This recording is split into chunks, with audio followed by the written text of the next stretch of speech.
Yo, Magic Makers! So yesterday in our Magic Mind community session, we had a great question by one of the participants. She just did a signature workshop. She had an amazing turnout. 40, 50 people came out to her signature workshop. And then she did the sale at the end. And she was selling a 4-week program. And she had one person sign up, 3 messages said they'd love to, but they can't do the dates that she chose. And then 2 others said they'd love to, but they can't afford the full price. And so, she was faced with the question of like, what do I do? Do I go ahead with 1 full price person and 2 discounted people? Do I postpone? What do I do? She ended up rearranging things so the person that paid full, she created a win-win for them, and she's gonna re-figure out what to do next.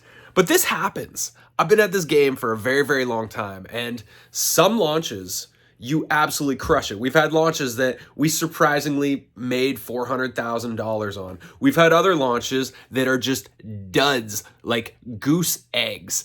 And so the question she had after reflecting on this experience is like, what do you do in those situations where you get a little goose egg and you're not getting the sales that you'd hope for?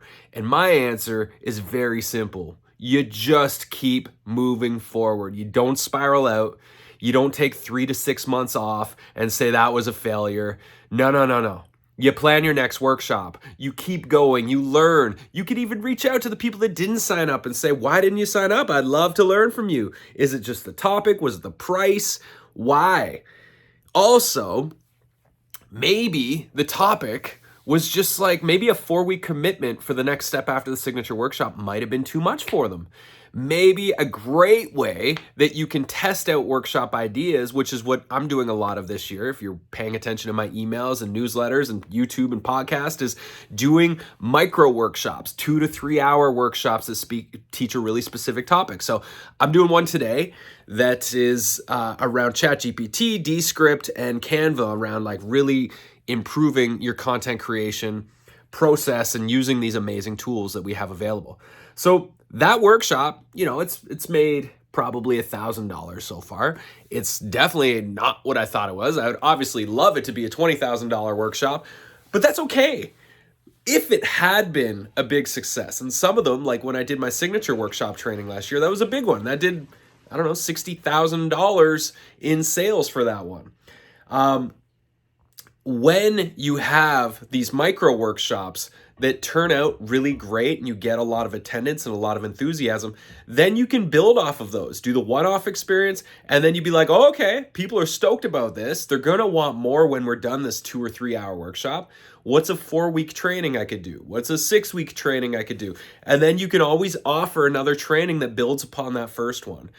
The wisdom that I have gained in the last several years is teach as much as you're able to teach. Because sometimes you're going to have an offering and it takes a lot of work to launch something. And that's why inside the Magic Mind, you get access to a lot of templates that are going to help speed up the process and make it easier to launch, so it's not the big stressful experience that you might be used to.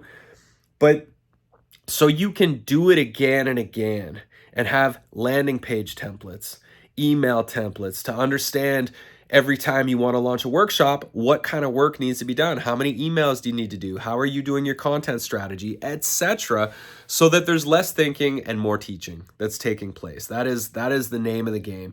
And so if you've had a launch that feels like a failure, you keep going.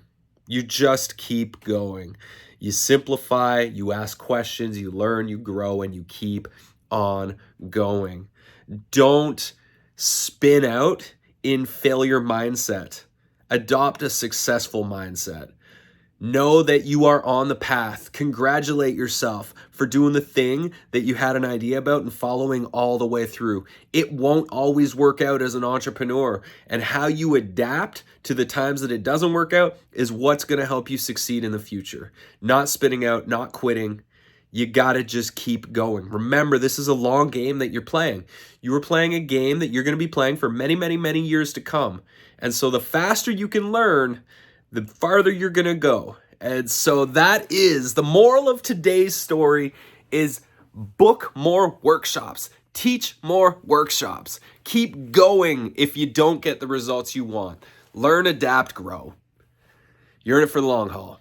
I hope this is helpful. I'd love to hear your thoughts.